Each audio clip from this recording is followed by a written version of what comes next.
إن الحمد لله نحمده ونستعينه ونستغفره ونتوب إليه ونعوذ بالله من شرور أنفسنا ومن سيئات أعمالنا من يهده الله فلا مضل له ومن يضلل فلا هادي له وأشهد أن لا إله إلا الله وحده لا شريك له وأشهد أن محمدا عبده ورسوله أرسله بالهدى ودين الحق ليظهره على الدين كله ولو كره الكافرون اللهم صل وسلم وبارك على عبدك ورسولك نبينا محمد وعلى آله وصحبه أجمعين ومن تبعهم بإحسان إلى يوم الدين. Barchalarımızı da yoktan var kılıp bizni özünün şeksiz nimetlerinde, hürmetlerinde yaşatuşu Rabbimiz Allah Teala'ya barcha maqtav ve ulug'lovlarimiz, hamd ve sanalarimiz bulsun. Jirlerge de köklerge de Allah Teala'nın rahmeti bulup kelgen Siyikli Peygamberimizge köngül türlerimizden çıkan dualarımız Allah Teala'nın selamı hem salavatı bulsun. Aziz kardeşlerim, Rabbinizge takva bulunuz. Onun emirlerini ütegiz. Onun tıyganlarından tıyılığız. Hem ihlas tövbeleriniz bilen Allah'ı Teala'ga qaytırga aşığız. Günahtan itaatke qaytığız. Günah kirlerinden paklıkka aşkınığız. Hem biligiz. Allah tövbe etüşlerini hem şistarınışlarını, paklanışlarını yarata. Aziz kardeşlerim, Allah Teala'nın şiksiz yumartlığı tağında arta turgan izgi Ramazan ayının bir nişegine günü hem en mühimi bir nişegine tünü kalıp kile. Şuşu izgi ayının bereketi bulganda, cennet işikleri açılıp bizni şakırıp turganda, cehennem işikleri yabılganda, şeytanlar, cinler bağavlangan bir hayırlı zamanda aşığınız tövbelerinizni kılırga. Aşığınız Rabbinizning büyük emri tövbe etu emrine aşığırga. Allah Teala Kur'an-ı Kerim'nin bik köp ayetlerinde öz bendelerin şakra, indi tövbege aşığırga. Ya eyyühellezine amenu, ey iman getirgen bendeler, tubu ilallahi tevbeten nasuha. Allah'ı Teala'ga ihlas tövbeleriniz bilen qaytığız, tövbe kılığız. Asa rabbukum en yukeffira ankum seyyiatikum. Eğer de ana ihlas tövbeleriniz bilen qaytsağız, belki Rabbiniz sizning günahlarınızını keşirir. Ve yudkhilkum cennet. Hem sizni kirtir cennet bakşalarına. Tecri min tahtihal enhar. Ol bakşalarının aslarından şeltirep yılgalar ağa. Tahrim suresi 8. ayet. Nur suresi 31. ayet. Ve tubu ilallahi cemi'an. Allah Teala barıgızda tövbe etiniz Allah'a, qaytığız Allah'a. Eyyuhel mu'minun, ey iman iyeleri, leallekum tuflihun, belki şu vakitte siz uңышқа erişirsiniz dedi. Nur suresi 31. ayet. Süyüklü Peygamberimiz, gaziz ustazımız da bizni tövbege indi. Hem en hayırlı tövbelerinin örneğin bizge korsete. İmam Müslim özünün jıyıntığında kitire hadis, ya eyyuhan nas, Peygamberimiz sallallahu aleyhi ve sellem кешеләргә мөрәҗәгать итеп әйтте. Әй кешеләр, диде, тубу илаллах, Аллаһка тәүбә итегез. Гынахларыгыздан Аллаһы Тәгаләгә кайтып, аның мәгъфиратын сорагыз. Фа инни атубу фил яуми илейхи 100 марра. Һәм мин, диде Пәйгамбәр саллаллаһу алейһи ва саллям, Аллаһы Тәгаләгә һәр көнне 100 мәртәбә тәүбә итәм, диде. Кем Аллаһка 100 мәртәбә тәүбә итә? Кешеләрнең иң изгесе. Маъсум, гынахлардан пак булган. Аллаһы Тәгалә аны гынахлардан саклаган иң хәерле, иң изге бәндә көненә 100 мәртәбә Аллаһка тәүбә итә. Ә без сезнең белән күпме гынахларга чумган. Йөрәкләребез каралган, бәгырьләребез каткан бәндәләр, без көненә ничә мәртәбә Аллаһка гынахларыбыз белән килеп, Раббым, кичер мине, Раббым, гафу ит мине дип ничә мәртәбә ялварабыз. Без әлеге изге айда, дуга айында, үзебез өчендә, якыннарыбыз өчендә бик күп дугалар кылырга тырыштык һәм кылабыз. Аллаһы Тәгаләдән сорадык дөнья һәм ахират файдалары. Аллаһы Тәгаләдән сорыйбыз бәхет. Аллаһыдан сорыйбыз саулык. Саулык зур нигъмәт. Аллаһы Тәгаләдән сорыйбыз яшәгән тормышларыбызның, тапкан мал-мөлкәтләребезнең, гаиләләребезнең, балаларыбызның бәрәкәтен сорыйбыз, куанычын сорыйбыз, хәерле ризык сорыйбыз, кәсеп һәм башкасын сорыйбыз. Барсы да безгә кирәк. Ләкин без белергә тиеш шуны. Безнең үз кулларыбыз белән кәсеп иткән нәрсәләребез, кылган гынахларыбыз безне менә шушы Аллаһыдан сораган күпме нигъмәтләрдән безне мәхрум итә. Шушы кылган гынахларыбыз таш булып ята. Таш кыйма, бетон кыйма булып баса, ризык үтә алмый безгә, бәрәкәт кайта алмый безгә шушы гынахларыбыз сәбәпле. Шушы гынахларыбыз сәбәпле үстебезгә күпме бәла каза, күпме хәсрәт килә. Шуңа күрә Аллаһ Тәгалә Шура сүрәсенең 30-нчы аятында әйтә: "Ва ма асабакум мин мусибатин фабима касабат айдикум." Сезнең үстегезгә нинди генә бәла килмәсен, какое бы несчастье вас не постигало, да Аллаһ Тәгалә әйтә, фабима касабат айдикум. Это результат того, что сделали ваши руки. Это результат ваших деяний. Шуңа күрә Адәм баласының бүтән бәләсе кылган гынахасы сәбәпле. Ва яфу ан кафир. Һәм Аллаһ Тәгалә әйтә, әле мин күбесен гафу итеп барам сезгә ди. Чөнки Аллаһ Тәгалә һәрбер кылганыбыз өчен бирсә, җир өстендә бер җан иясе дә калмас. Аллаһ Тәгалә кояшны да чыгармас иде. Көн белән төнне дә алыштырмас иде. Ризык та бирмәс иде, чөнки Адәм балаларының зулымлыклары бик күп.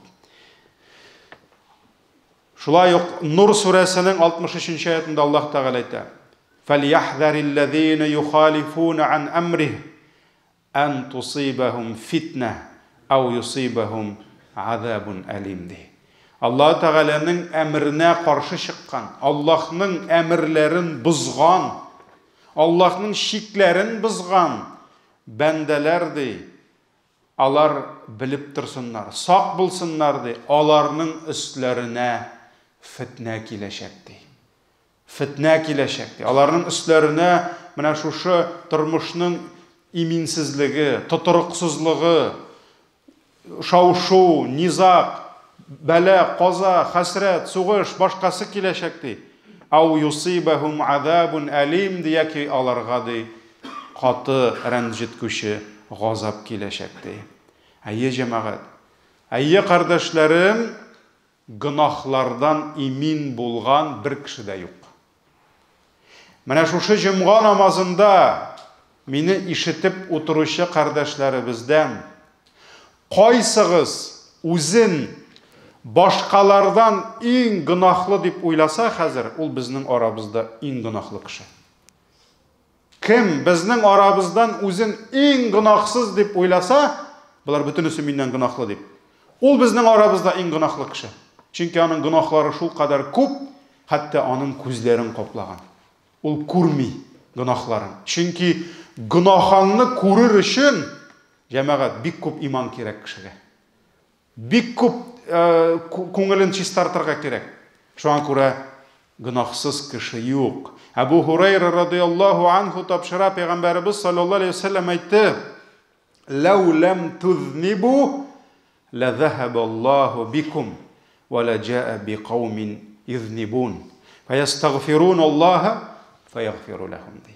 Әгәр дә сез җир өстендә гынах кылудан туктасагыз, Аллаһы Тәгалә сезнең урыныгызга икенче халыкны бирәчәк ди. Һәм ул халык гынах кылачак, һәм Аллаһка тәүбә кылачак, истигъфар кылачак, һәм Аллаһ аларны гафу итәчәк ди. Шуңа күрә җәмәгать гынах табигаты ул безгә кергән. Без фәрештәләр түгел. Без бөтенебез дә ялгышабыз. Хәтта пәйгамбәрләр дә без беләбез хадисләрдән, аятлардан беләбез. Пәйгамбәрлек эшендә һичбер хата кылмасалар да, тормышта аларның да хаталары булды. Безнеке генә түгел. Беләбез, Пәйгамбәр саллаллаһу алейхи ва саллям хадисендә килә, пәйгамбәр агач төбенә утыргач, астан кырмыска тешләп алды. Ачуыннан бөтен кырмыска оясын юкка чыгарды. Аллаһы Тәгалә аят иңдерде. Нигә бер кырмысканың гаибе өчен бөтен кырмыскалыкны юкка чыгардың диде. Ягъни ул аның гынахасы булды, хатасы булды. Атабыз Адәм сабыр итмәде, җимешне капты. Әгәр дә иң хәерлеләр Аллаһ Тәгалә аларны да күрсәтсә, менә шулай булды дип. Безнең турында нәрсә әйтергә? Безнең гынахларыбыз җәмәгать бик күп. Без ул гынахларны онытабыз. Без ул гынахларны хәтердән чыгарабыз. Ниндидер бер изгелек кылабыз да, төнге тәһаҗүдкә килеп, башыбызны сәҗдәгә салып торабыз да, үзебезне кайвакыт фәрештә дип уйлый башлыйбыз. Битте теге гынахлар. Ал бит гынахлар протокольны язылып бара. Бер әйбер калмый, берсе бер төшмәй. Син оныттың, ул онытылмый. Ма ялфиду ан каулин илля ладайхи рaqibun атиб. Авызыннан бәндәнең бер генә сүз чыксын ди Аллаһ Тәгалә. Бер кашанда йокламый торган фәрештә аны язып куя ди. Ул фәрештә не может проморгать синең гынахларыңны. Не может проспать. Ой, ишетми калдым, нәрсә әйтте ул дип икенче фәрештәдән сорамый. Аларның эшләре шул. Алар ашамый, ичмий, йокламый, көне-төне синең эшләреңне язып баралар. Шуңа күрә җәмәгать гынахларыбыз күп. Һәм шуңа күрә Пәйгамбәр саллаллаһу алейхи ва саллям кешеләрнең иң хәерлесе гынахсызы димәде. Кешеләрнең иң хәерлесе гынахларын аңлап тәүбә итүчесе диде. Куллу бани Адама хатта. Адәм балаларының барысы да хаталы ди. Ва хайрул хаттаин тәввабун диде. Һәм шушы хаталы бәндәләрнең дә арасыннан иң хәерлесе алар тәүбә итүчеләре дип әйтте Пәйгамбәрбез саллаллаһу алейхи ва саллям. Бу Имам Тирмизи, Ибн Маҗа риваятларында килә. Шуңа күрә, газиз кардәшләрем, Аллаһы Тәгаләгә кайтыйк шушы бәрәкәт айларында. Аның ишекләрен кат-кат шакыйк җәмәгать. Кат-кат шакыйк. Һәм без ул ишекне шакыганда шакырга тиешбез безгә ачканчы. Чөнки әгәр дә Аллаһның безгә мәгъфират ишекләре ачылмаса, безгә бүтән ишек юк. Безгә бүтән ишек юк. Шуңа күрә Адәм белән Хава Аллаһыга тәүбә иткәндә нәрсә диделәр? Ва ин әгәр дә син безне кичермәсәң, әгәр дә син безгә рәхмәтеңне салмасаң, ланакунанна минал хасирин ди. Без хәсрәттә булачакбыз ди. Битте, бүтән ишек юк безгә. Аллаһ сине кертмәсә, кем кертә сине? Беркем дә кертмый. Хатының кертмәсә, әниеңә кайтып йокларга маш. Аллаһ Тәгалә кертмәсә, юк бүтән затан ди. Шуңа күрә Аллаһның ишеген шакыганда шакырга кирәк ачырлык итеп. Һәм 3 шарт үтәлмәсә беләбез, Аллаһ Тәгалә сиңа ишеген ачмаячак. Иң беренчесе, әгәр дә син үзеңнең нинди дә булса бер гынахыңнан туктыйсың килсә, тәүбә итәсең килсә, туктат бу гынахыңны. Тәубә итә, гынах кыла. Тәубә итә, гынах кыла. Юк, алай булмай. Шуңа күрә туктат. Хәмер ишүдән тәубә итәсең килде микән? Туктат, кисел хәмереңнән. Тәмәкедән тәубә итәсең килдеме? Туктат, кисел тәубә ит тәмәкеннән. Зина кылудан кемдер тәубә итәргә теләй икән, туктатсын зина кылуын. Урлашу кеше малына тигәнен белә, кеше алдаганны белә. Туктатсын бу эшен. Рибадан тәубә итмәкче була, туктат рибаңны. Рибадан кит. Менә бу беренче шарт булып тора. Икенчесе, синең кылган хатаң үкенечле булырга тиеш. Үкенеч, раскай. Нәрсә ул үкенеч? Синең йөрәгең сызларга тиеш.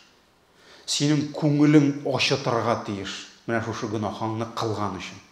Әгәр дә кемдер, Алла сакласын, мин тәубә итәм дип, ниндидер гынахтан тәубә иткәндә, иштән уйлап торса, Аллага шөкер кылып калдык инде гынахны. Туйганча зина кылдык инде дип, зинадан тәубә итә икән, валлаһи аның тәубәсе кабул булмый. Ул үкенергә тиеш, аның йөрәге авыртырга тиеш шул кылган гынахасы өчен. Әгәр дә ул аны күңеле аша, йөрәге аша үткәрми икән, менә бу үкенеч, раскаяние булмый икән, юк аның тукыран тәубәсеннән файдасы юк. Кирәк миңа Аллаһ Тәгаләгә ди тәубә. Шуңа күрә кешенең йөрәгендә үкенеч булырга тиеш. Өченчесе, тәубәсен кылганда бер гынахтан аның күңелендә булырга тиеш ышаныч, твердое решение, уверенность, что он больше не вернется к этому греху. Әгәр дә бер бур кеше берсен урлаудан тәубә итеп, башында планнар булса, киләсе атнада Алла бирсә, тагын берсенә барып кайтам дип урлап, бу тәубә түгел. Шуңа күрә 3 шарт үтәлергә тиеш. Алар үтәлмәсә Аллаһ ишекне ачмаячак.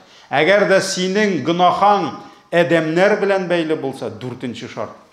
Адәм белән бәхилләшү кирәк. Менә бу бәхилләшү дигән сүз хәләл сүзеннән алынган. Димәк, син кемгәдер карата харамга кирдең. Харамга кирдең, аңа зулымлык кылдың, аның хакын алдың, аны алдадың, аныкын урладың, аныкын талап алдың. Әгәр дә син Аллаһ Тәгалә тәүбәңне кабул итүен теләсәң, аның белә бәхилләш, ягъни харам мөнәсәбәтне хәләлгә әйләндер. Алдың икән кайтар. Рәнҗеттең икән гафу үтен, барып сора гафу. Менә 4нче шарт адәмнәр белән булганда үтәлергә тиеш.